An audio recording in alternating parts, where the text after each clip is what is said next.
Lula manda, eles vão lá e fazem qualquer coisa mesmo. Delúbio, genuína, tudo prova. Foi tudo caixa 2, como é que é? Não contabilizados, né? Enfim. Pessoal, repito que perguntas por escrito, por favor, que serão depois lidas após a exposição também do grande Miguel Serra. Vai lá, Miguel.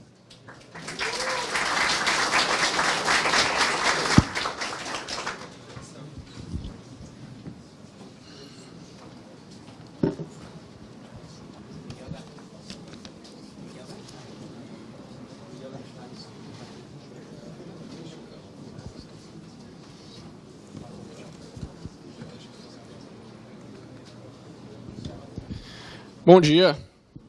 Então, tenho inicialmente duas notícias ruins. A primeira é que o nosso amigo Fernando Urich, que ia palestrar comigo, contraiu uma gripe um pouco séria, não pôde vir. A segunda é que vocês vão ter que me aguentar sozinho falando sobre esse assunto por bastante tempo, certo? Então, vamos às notícias boas agora. O mundo do futuro. Como o Bitcoin já mudou o mundo que você conhece. Eu poderia falar algumas coisas iniciais a respeito do Bitcoin, mas vou deixar algumas outras pessoas um pouco mais importantes do que eu falar sobre o assunto no começo. As criptomoedas são uma promessa para o futuro. Ben Bernanke, ex-presidente do Banco Central Americano. O Bitcoin é uma conquista notável em matéria de criptografia. Eric Schmidt, CEO da Google, atual CEO da Google. O Bitcoin pode ser o TCP/IP do dinheiro. Paul Buchheit, que é o criador do Gmail. O TCP/IP é o protocolo que basicamente rege a internet inteira hoje em dia. O Bitcoin é a primeira criptomoeda com potencial de mudar o futuro. Peter Thiel, fundador do PayPal. Esse aqui, quem gostar, é o meu amigo Raduan. Não sei se ele está presente. O Bitcoin é o começo de algo grande, uma moeda sem governo, algo necessário e imperativo. Do Nassim Taleb, que é o autor daquele livro famosíssimo, A Lógica do Cisne Negro. Esse aqui é um ponto em falso do Bitcoin, hein? O Al Gore falando bem do Bitcoin. Sou um grande fã do Bitcoin. Ei, você já vê que não... Começa a desconfiar do Bitcoin. Começa a desconfiar. Tudo tem que ter uma desvantagem. A regulação da moeda precisa ser despolitizada. E esse aqui é o meu favorito. O Bitcoin é a maior invenção da economia desde a moeda. Stefan Molyneux, filósofo canadense.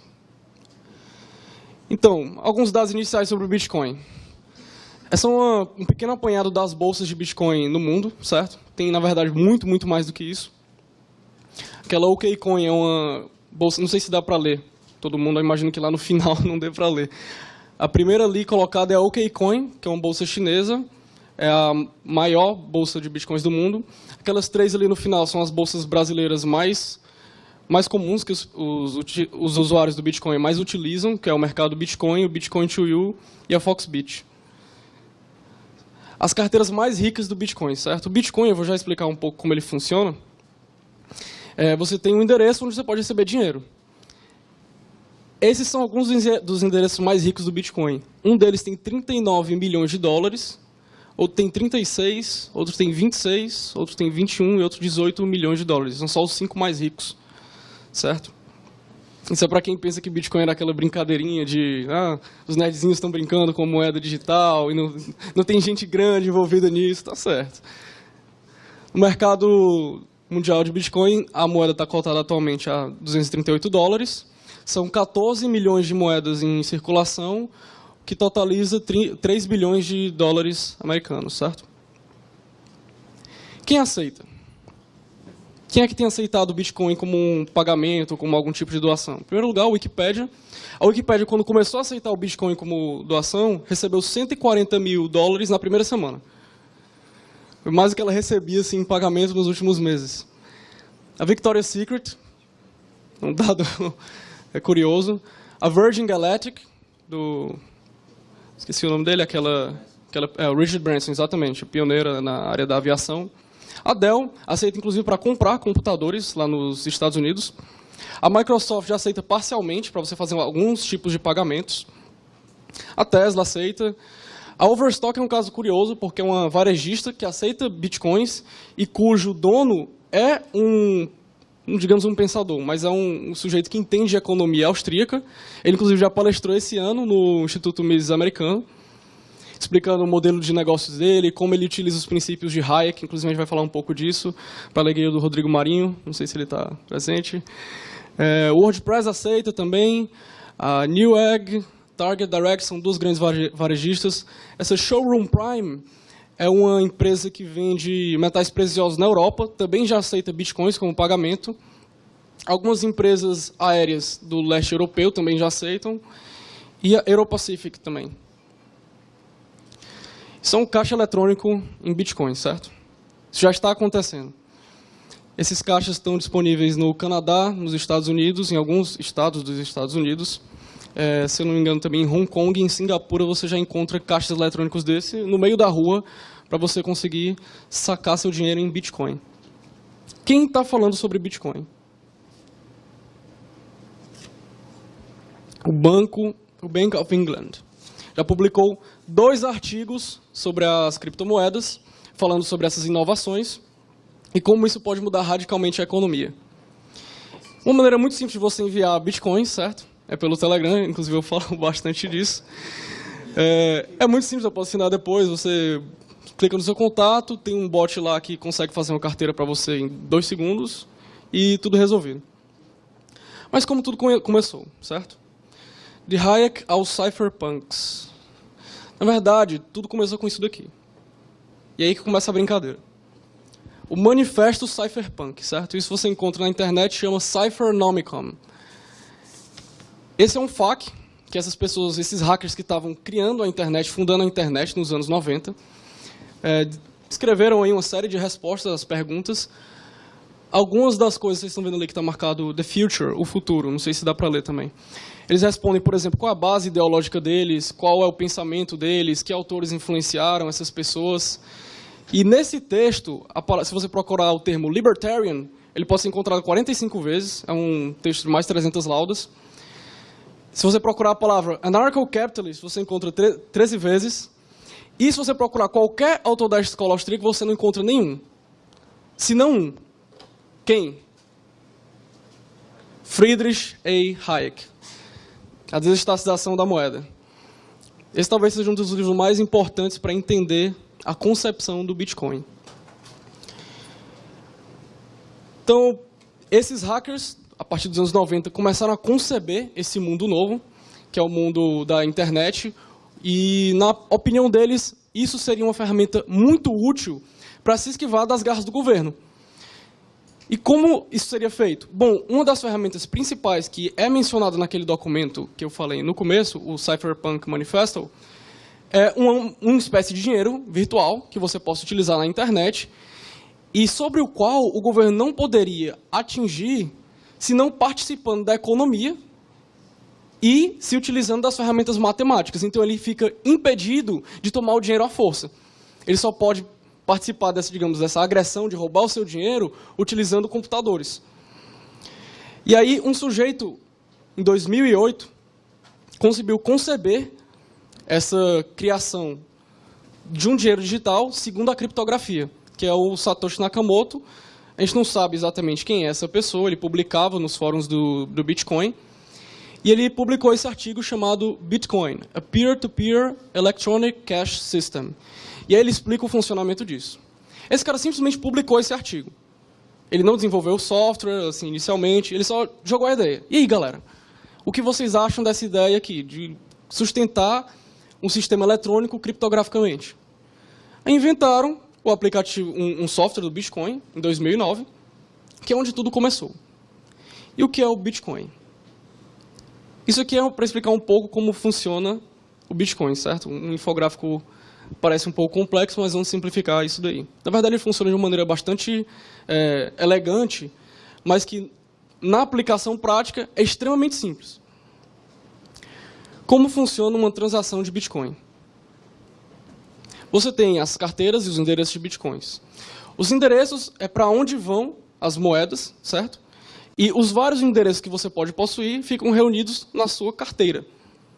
Então, você tem a sua carteira com seus endereços, E aí você cria, por exemplo, um novo endereço para transferir para uma pessoa. E aí você vai, transfere do seu endereço para um endereço de outra pessoa que essa pessoa tenha lhe fornecido. E o que acontece nessa transação? Quando você pega o seu endereço, ele tem duas chaves. Uma chave pública e uma chave privada. A chave pública permite a qualquer pessoa ver quanto dinheiro está disponível naquele endereço. E a chave privada permite liberar a transação. Então você guarda a chave privada e todo mundo tem acesso à chave pública. Quando você ativa a chave privada, a transação acontece. Isso tudo na matemática computacional, certo? Você não precisa sequer entender isso, é só um clique e resolve. E aí que começa a parte mais mágica da situação, que são os mineradores. Quando você transfere, normalmente, na sua vida diária, comum, sem usar o Bitcoin, uma transação financeira do seu banco para o banco de outra pessoa. Melhor, vamos simplificar. Para a sua conta, da sua conta para a conta de outra pessoa. O que acontece? A instituição financeira, ela meramente faz um cálculo que debita da sua conta um valor e acredita aquele valor na outra conta. É isso que faz o banco, é isso que faz, por exemplo, o PayPal, é isso que fazem os cartões de crédito e as instituições financeiras de modo geral. Só que o que acontece? Essa verificação desses valores é feita de forma completamente centralizada. O que o Bitcoin muda? Imagina que essa verificação de quanto saiu de uma conta e passou para outra seja feita de forma completamente pública e descentralizada. Mas como seria possível? Essa que é a mágica da criptografia. Se você conseguir vislumbrar um registro público único, que pode ser acessado por todos os computadores, no momento em que ocorre uma transação, essa transação é encaixada nesse registro público, certo? Só que antes dela ser encaixada, ela é repassada para o mundo inteiro para ser verificada se uma transação exatamente idêntica, ou seja, se uma transação exatamente idêntica não tem acontecido antes, ou seja, se aquela transação que está acontecendo naquele momento não é uma cópia. Então, os mineradores fazem essa verificação. E o mais legal é que esse processo de mineração, ele envolve lucro. E é aí que está o lance. Quem resolver primeiro a verificação, ou seja, comprovar que aquela transação que ocorreu não é uma fraude, recebe um dinheiro novo que entra na economia. E é por isso que se chama de mineração. Ele recebe já diretamente. Ele resolveu, se ele foi o primeiro a resolver, ele recebe esse dinheiro novo. É o lastro. Digamos que esse seria o lastro. É esse processo de computação do cálculo de verificação.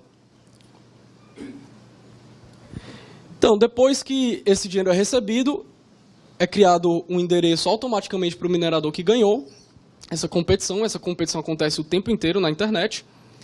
E ela funciona basicamente como um serviço cartorário, em que você tem um livro-razão, e que esse livro-razão, em vez de ter um funcionário público lá chato, anotando, sem saco para saber o que você está pedindo, é o mundo inteiro competindo para saber o que aconteceu. Só que quem resolver primeiro sai ganhando. E é por isso que a coisa funciona. E aí eles resolvem um problema computacional que basicamente funciona da seguinte maneira. Imaginem encontrar uma agulha no palheiro, certo? Agora imaginem que essa agulha é do tamanho, sei lá, de uma bactéria. E imaginem que na ponta dessa agulha tem um cadeado, certo? E você tem que abrir esse cadeado com um molho de 500 milhões de chaves. Depois que você resolve esse problema, você tem uma chave a menos para testar. E é isso que gera a diminuição na quantidade de moedas. Sempre que você vai resolvendo esses problemas, vai sendo complicado essa operação e vai sendo diminuída a quantidade de moedas que vão entrando na economia ao longo do tempo. De modo que, magicamente, claro, tudo calculado pela matemática, você tem exatamente a mesma taxa de expansão monetária do que a do ouro historicamente. Então, ele é uma simulação virtual que funciona segundo as leis da matemática de como foi o ouro. Ele foi pensado dessa maneira, segundo os sujeitos que estavam por trás disso nos anos 90. E aí o minerador ganha esses 50 bitcoins, que são resultado da verificação, e a transação entra na lista, e aí depois a transação seguinte, e aí a seguinte, e aí a seguinte, de modo que todas as pessoas compartilham o mesmo registro público. Na verdade, isso é tão fácil de fazer. Isso é um endereço Bitcoin. Que é só você tirar uma foto, certo? Vou pegar melhor aqui.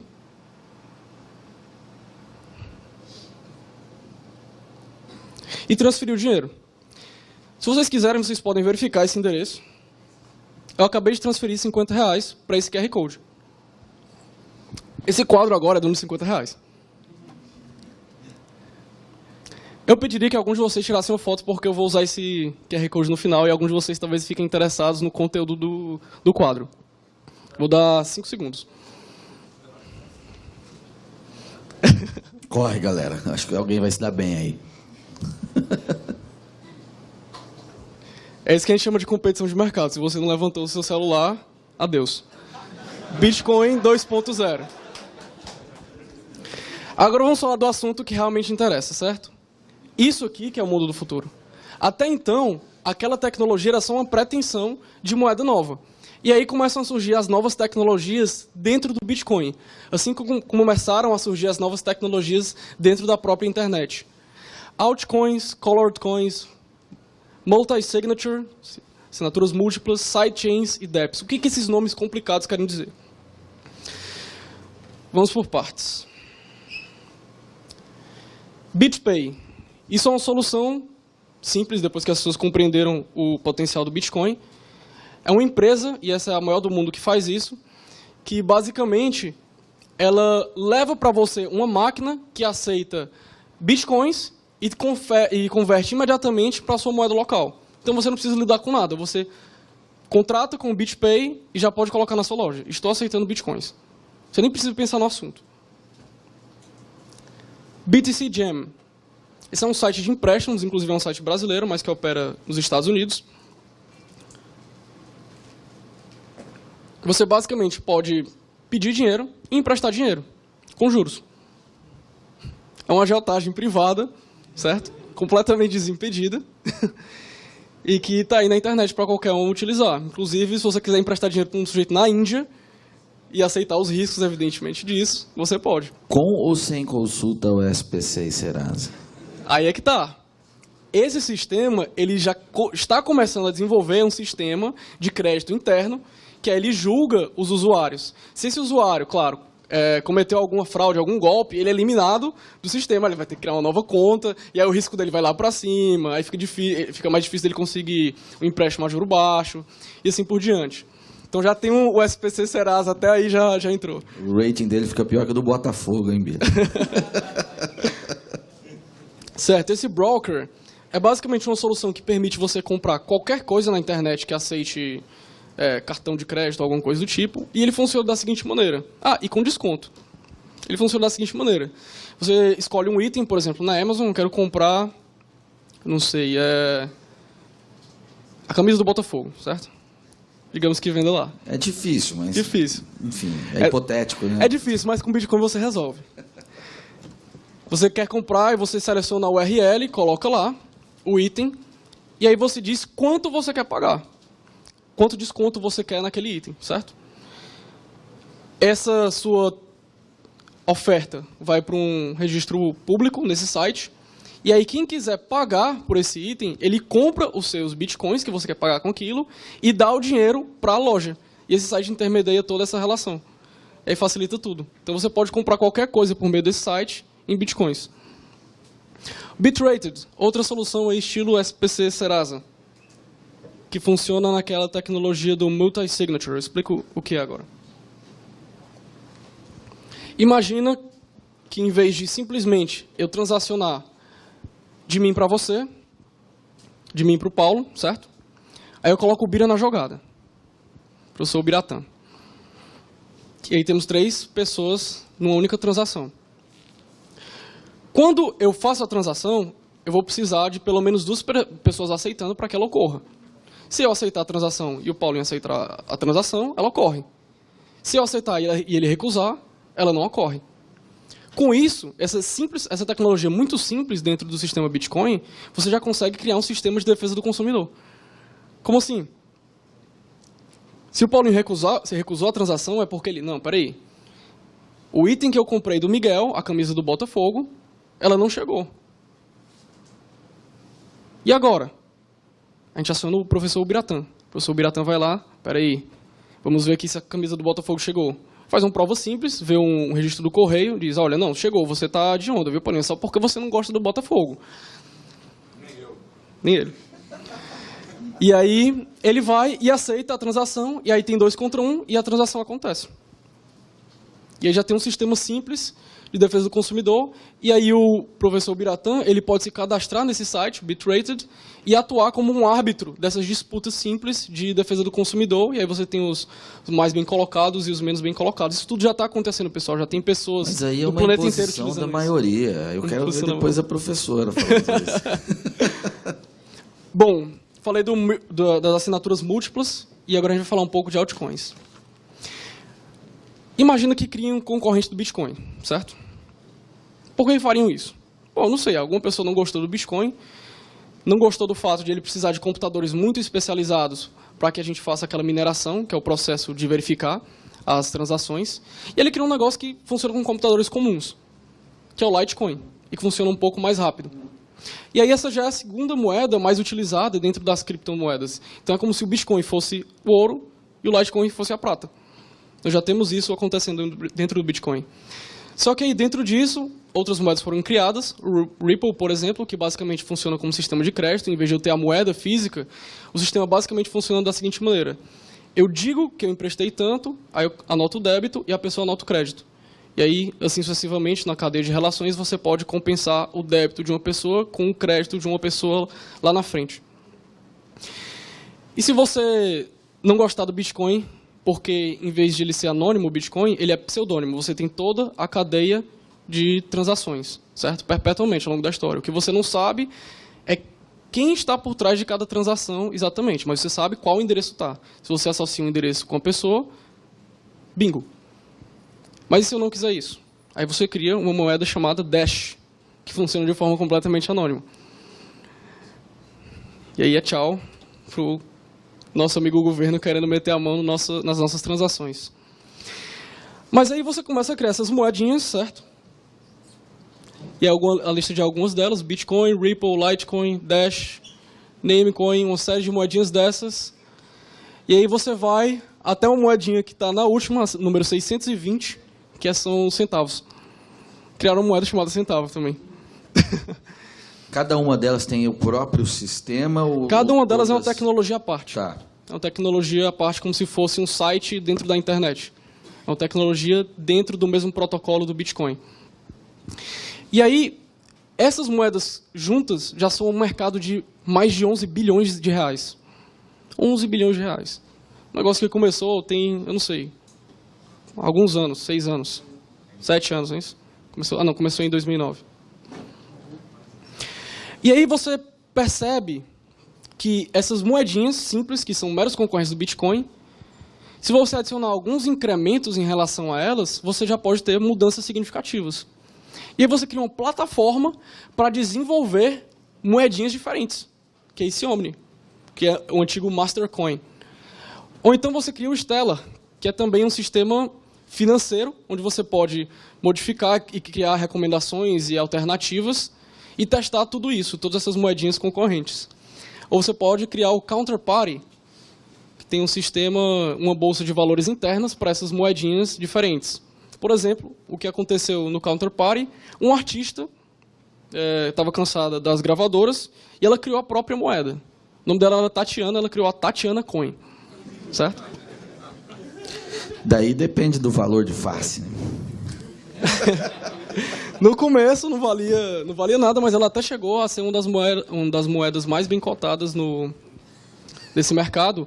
E era basicamente o seguinte, ela conseguia se financiar dessa maneira. Ela vendia a Tatiana Coin em troca do Bitcoin. Aí ela recebia o Bitcoin, trocava em dólares, estava resolvida a parte dela. Aí depois ela podia oferecer prêmios para os clientes, para os fãs dela, que tivessem mais Tatiana Coin. Aí você tem, sei lá, 1000 Tatiana Coin, troca por uma camisa especial da banda, alguma coisa do tipo. E ela se financiou de forma completamente independente. E aí você pode criar um negócio como o BitGold. E esse aí já é um pouco mais peso pesado. Imagina que você acha legalzinha essa ideia de uma moeda virtual, mas você não confia muito. Mas se eu criar uma moeda virtual, cujo lastro não está na computação, certo? Nessa verificação, mas tem um processo de verificação, mas cujo lastro está no bom e velho ouro. Eis o Bitgold. E aí você pode comprar ouro pela internet, tão fácil quanto você compraria seus bitcoins. E aí alguém tem uma sacada de que, você pode comprar ouro? Então por que não comprar dólares, yuans, libras, euros, ienes, prata, paládio, qualquer outro desses metais preciosos e ter tudo junto numa única carteira? É isso que já está acontecendo, pessoal. E se você cria esse sidechain? Você tem o blockchain original, que é aquele registro público, que é onde funciona o Bitcoin. E se você conseguir criar algo que seja paralelo ao Bitcoin e que tenha uma interface, aí você consegue criar uma forma de esses concorrentes serem convertidos para o Bitcoin e serem permitidas versões de teste, digamos, diferenciadas do Bitcoin. E aí é que a gente entra no grande lance que vai mudar tudo. Alguns de vocês talvez já tenham ouvido falar no termo Internet of Things, a internet das coisas, certo? Que é basicamente uma das concepções dos cypherpunks, que você eventualmente vai ter internet embutida em todo tipo de aparelho eletrônico, em todo tipo de coisa. Dado isso, eu meio que cunhei esse termo Money of Things, certo? E se tudo virasse dinheiro? Bom, já que a gente vai ter moeda para tudo, o BitReserve, que é aquele que eu mostrei que tem as várias carteiras de várias moedas diferentes no mesmo sistema, ele vai lançar ainda este ano o BitOil. E aí você vai comprar o petróleo, certo? E pode comprar coisas com petróleo. Imagina você comprando a sua passagem aérea, lá do Paraná para cá, com óleo, com petróleo. E com isso fica muito mais fácil você precificar esse tipo de recurso. E se não só esse recurso pudesse ser precificado? E se recursos como, por exemplo, o próprio registro de domínio da internet pudesse ser precificado? Namecoin. Liberdade de informação. Essa empresa comprou o domínio .bit e aí eles criaram um sistema exatamente como o Bitcoin, só que cada transação é como se fosse um endereço. E aí você pode ter o .bit, alguma coisa. E você compra isso comprando um Namecoin. Tão simples quanto isso. Resolvido o problema daquelas grandes organizações de internet que tentam distribuir esses endereços pelo mundo. Made Safe. Esse aqui é o que vai acabar, esse ou o concorrente dele, vão acabar, cada coisa já nasce com um concorrente no mundo do Bitcoin. Esse ou o concorrente dele vão acabar com o Dropbox. Por quê? A estrutura de armazenamento de arquivos hoje em dia, ela basicamente funciona de uma maneira muito simples. Você pega o seu arquivo, faz o upload, o Dropbox pega o seu arquivo e armazena num servidor que ele tem contratado, um servidor dedicado. Mas tem muitos computadores no mundo. Por que eu não posso armazenar o arquivo das pessoas aqui com o meu computador em casa? Desde que o meu computador seja dedicado a isso, não precisa ser um computador em outro país ou algo do tipo. Aí se eu pegar esses computadores que estão aí ociosos pelo mundo e colocar um preço no tempo que eles dedicam para isso, armazenando os outros arquivos. Made Safe. Você faz o upload do seu arquivo, ele distribui em várias cópias diferentes pelo mundo, e separadas, evidentemente. Ninguém tem como acessar o arquivo inteiro senão você. E aí você cria um sistema que consegue precificar muito melhor e de forma muito mais barata o armazenamento de arquivos digitais. O Storage também quer fazer a mesma coisa. Decentralized Cloud Storage. É uma ocupação de espaços ociosos? Exato. É uma ocupação de espaço. Os petistas se cuidem. Os computadores petistas vão sofrer isso aí também. E se você faz isso? E se você tenta criar uma alternativa em criptomoeda para substituir uma série de funções do governo? Eita, aí a coisa começa a ficar mais pesada, hein? BitNation. Governance 2.0. Você compra a moeda, certo? Ela, evidentemente, vai se valorizar bastante no futuro, é o BTX. E aí, eles criam uma plataforma que tem registros como registros diplomáticos, registros civis simples, registro de nascimento, uma série desses outros registros que o governo tem de você, você pode já criar direto nesse site, e aí você pode apresentar isso para o mundo como uma plataforma centralizada. Então, digamos que no futuro, algum país um pouco mais moderno, como, sei lá, Singapura, vem aceitar isso como alternativa ao seu passaporte. Muito mais fácil de viajar dessa maneira, né? E aí eles também oferecem serviços como arbitragem e uma série de outros de contratação. Enfim, coisas que o governo costumava fazer. A Venezuela deve aceitar. A Venezuela já aceita. A Venezuela, inclusive, a Venezuela e a Argentina, são alguns dos lugares onde mais se utiliza o Bitcoin e onde ele mais cresce. Eles estão fugindo do sistema. Exatamente, eles estão fugindo do Apertou. sistema. A Argentina tem crescido muito lá. E se você pega o Bitcoin e aplica ao Skype? Corecoin. Mensagens por celular, por telefonia VoIP, de forma bastante precificada de maneira muito eficiente, completamente anônima e privada. E se você utiliza isso para mensagens, como o WhatsApp ou o Telegram mesmo? Aí você tem o GetGems. Aí você pode ter mais, digamos, seguidores pagando mais, ou conseguir um alcance maior simplesmente pagando nessas moedinhas simples. E aí as coisas começam a melhorar ainda mais. Você cria uma plataforma como o Ethereum, que é uma plataforma de desenvolvimento dessas alternativas para soluções modernas nesse ramo da tecnologia. Ali embaixo está escrito, quase não dá para ver, Post-Snowden Apps comes alguma coisa. O mundo depois do Snowden. É basicamente isso que está dizendo. Essa plataforma ela já está desenvolvendo coisas interessantíssimas. Por exemplo, como contratos totalmente virtuais, com leis jurídicas internas desses contratos, tais quais as leis criptográficas ou matemáticas. Então você tem um contrato, por exemplo, de matrimônio, e aí você, sei lá, tem uma cláusula de divórcio, e dado o divórcio, já é feita a sucessão de forma totalmente automática. Você clica, pá! As pessoas confirmam, tudo acontece. Sem juiz, sem 11 anos na justiça, tudo instantaneamente. Tudo contratualmente. A coisa começa a ficar vantajosa, né? Aí, né? Miguel, seu tempo já estourou? Deixa eu só... 2 minutos. 2 minutos, boa.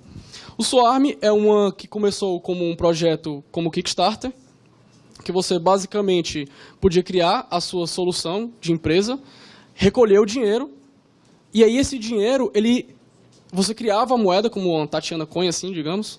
Você podia criar uma empresa que era, sei lá, o Paulo Eduardo Martins Coin.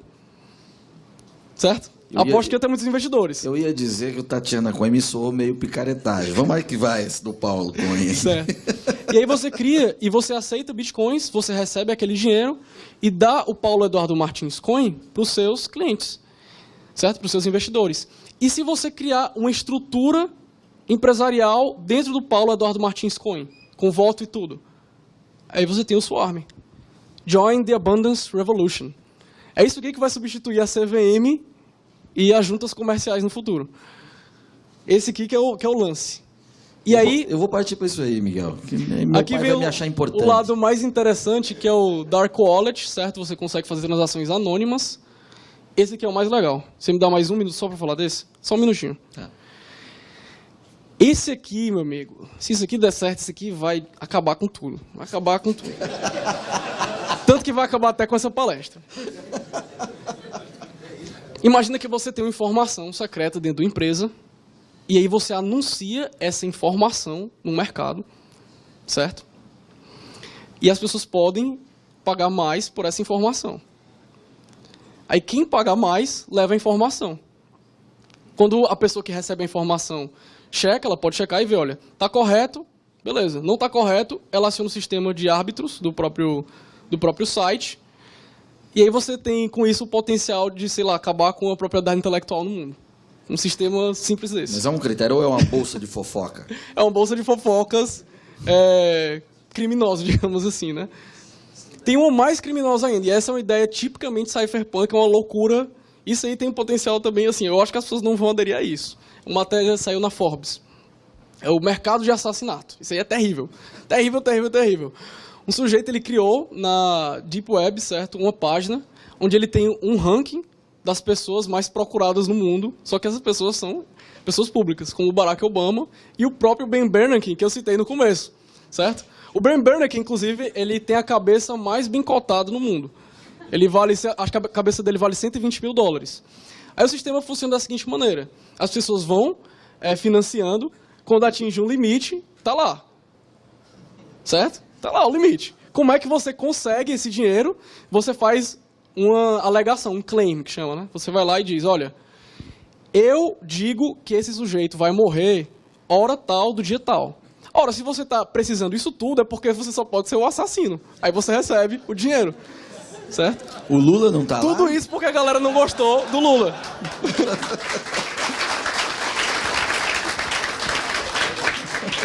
Eu vou pular isso daqui, mas isso aqui é basicamente o seguinte. Se você pegar essas ferramentas e utilizar na democracia, aí você tem uma coisa que para mim é pior até do que o mercado de assassinato, que você pode melhorar a democracia. Aí, se melhorar a democracia, meu amigo, a gente morre de uma vez, na minha opinião.